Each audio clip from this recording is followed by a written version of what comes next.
आदरणीय प्रधानमंत्री श्री नरेंद्र मोदी जी के नेतृत्व में केंद्र की एनडीए सरकार के तीसरे कार्यकाल का पहला बजट 2024-25 विकसित भारत की आधारशिला रखने वाला बजट है।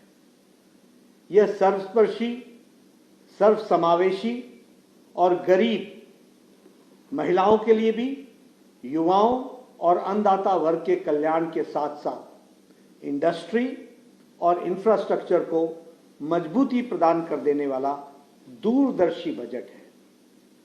इस बजट में मातृशक्ति आगे बढ़ने की अमिट छाप है तो कृषि विकास एवं किसानों की खुशहाली का आधार भी है। इसमें नौजवानों को आगे बढ़ने के लिए खुला आसमान है तो गरीबों के चेहरे पर लाने वाली मुस्कान भी है। यह बजट आत्मनिर्भर भारत की ऊर्जा से ओतप्रोत और एम्प्लॉयमेंट जनरेशन के प्रति समर्पित बजट है।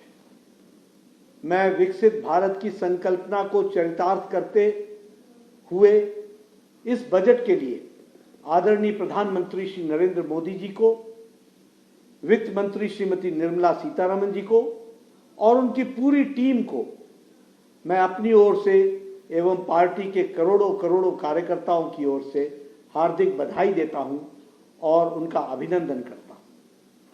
पिछले 10 वर्षों में आदरणीय प्रधानमंत्री श्री नरेंद्र मोदी जी के नेतृत्व में एक ऐसा टेस्टेड सिस्टम बना है जिसमें लाभार्थियों को उनका हक बिना किसी बिचौलियों के और बिना किसी लीकेज के सीधे उनके बैंक अकाउंट में पहुंच रहा है।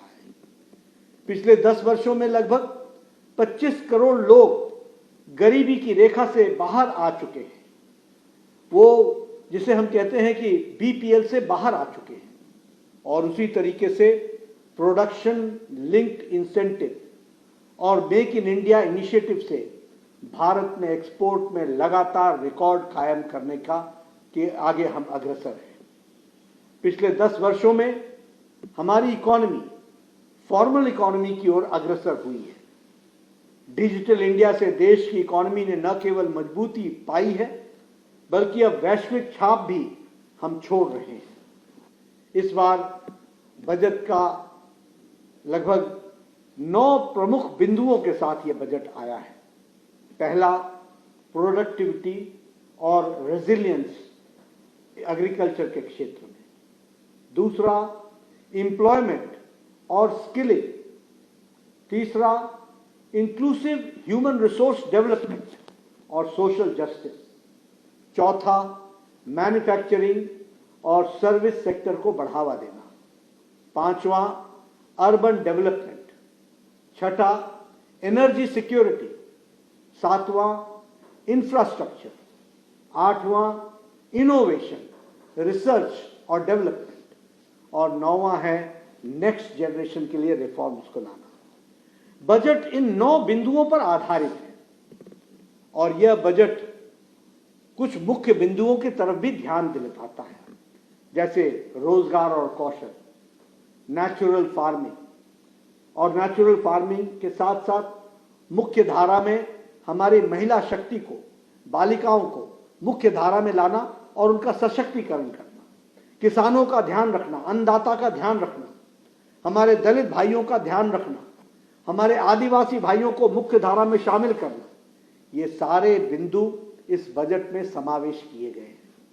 और इसलिए प्रधानमंत्री जनजातीय उत्तम उन्नत ग्राम अभियान शुरू करने का निर्णय एक सराहनीय पहल है, जिसके तहत लगभग 63,000 गांव जो आदिवासी गांव हैं उनको कवर किया जाएगा और लगभग 5 करोड़ आदिवासी भाइयों को इस योजना का लाभ मिलने वाला है। इसलिए ये आदिवासी भाई, हमारे दलित भाई, उन सबको आगे बढ़ाने वाला बजट है।